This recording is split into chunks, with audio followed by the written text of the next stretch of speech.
Hello and welcome. It's 11 o'clock. It is the 20th day of May 2021. The sun is out, the sky is blue, and I am your grumpy guide to all things gaming, the OGGM. Is it time for a haircut again?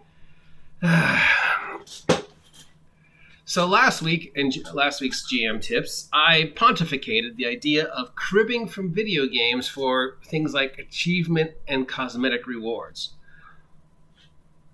We have seen the psychology of grinding works from video games. Players will invest hours and hours of energy grinding to get something that, in all intents and purposes, doesn't actually do anything to improve your gameplay. I mean, I just spent 15 hours and I finally got this hat. And oh yes, it's a very rare hat.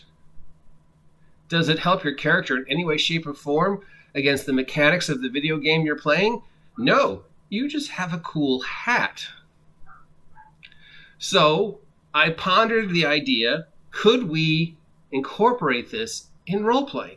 Is there a way to tap that energy of investment that video game players have to get them to spend way more time investing in the world in exchange for basically cosmetic rewards that don't in fact do anything? Yes, I have an inhaler now. Woo!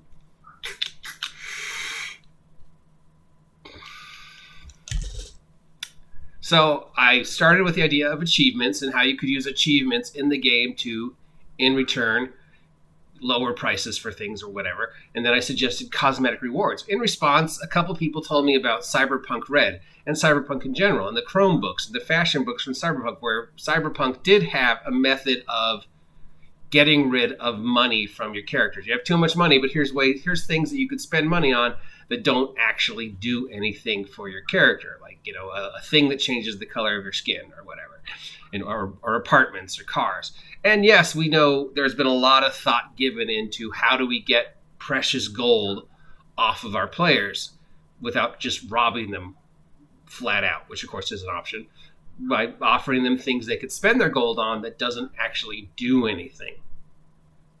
And that is a topic we could visit. But the point of this is there is no investment other than time and investment. The only reward is a cosmetic hat. You're not buying the cosmetic hat. You're doing something in the game that rewards you with the cosmetic hat. So this week, continuing that idea of cosmetic rewards, cosmetic pets. Because we know people will collect pets in the games, grind for pets, go on weird, bizarre quests for pets, but cosmetic pets don't actually do anything. Well, except the pets in Diablo do run off to get gold and bring it back to your character. But other than that, cosmetic pets don't do anything. Now I'm not talking about familiars or a trained dog or a horse or a homunculus or a bear that actually can change the mechanics of the game. I'm talking cosmetic pets that don't do anything. Maybe you don't even really have to take care of them. I mean, do you have to feed that little dragon that's following your character around in WoW? Dragon doesn't do anything. You don't give it anything in return, but you've got this cool dragon following you around. So, could we, knowing how much our video game brethren love to invest hours and hours of their time to collect and trade these cosmetic pets? And again, I'm not talking Pokemon. I'm not talking familiars. I'm not talking a pet that can actually interact with the world in any way, shape, or form. Cosmetic pets, with the exception, I think, of the ones in Diablo, there might be more, I'm not aware of them, don't do anything. I would even say, sure, you could have the cosmetic pet go run off and get gold, but no, that is actually incorporating in the world. The cosmetic pet doesn't interact with the world, apparently doesn't take any damage. You could die and your cosmetic pet's still floating over your body. So could we get them to invest? And these are just tricks, just ways to get a little bit more investment, a little bit more of that obsessive investment in the role-playing game from your players. If we rewarded them with achievements, with cosmetic rewards. Ooh, you got the hat with the flower, Sue, but Steve only has the hat. He's jealous.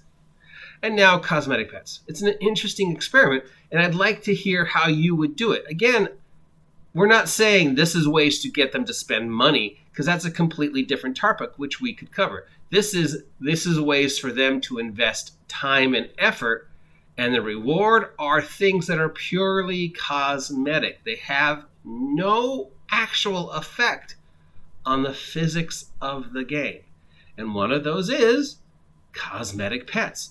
How much energy could I get a player to invest in my world if I dangled the thought that in exchange you have this giant blue moth that follows behind you, doesn't do anything, doesn't infect the world in any ways, but you have it, which means somebody else doesn't have it.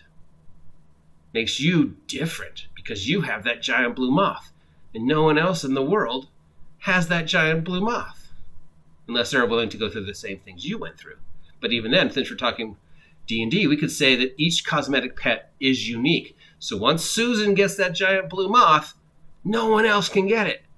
How much energy would Susan invest in the game if even for a second she thought, or her player thought, that having that cosmetic blue moth would make a cosmetic difference to the role-playing of their character? Again, no money is spent, and the cosmetic blue moth has no effect on the actual world whatsoever. Think about it. Think about it. How would you do it? Would it work? I'm your grumpy guide to all things gaming. If you appreciate these thought exercises, please comment down below and subscribe. Otherwise, have a great day. I'll talk to you later. Get off my cosmetic blue moth. No, but get off my hat. You know what I mean. Get out of here, you meddling kids.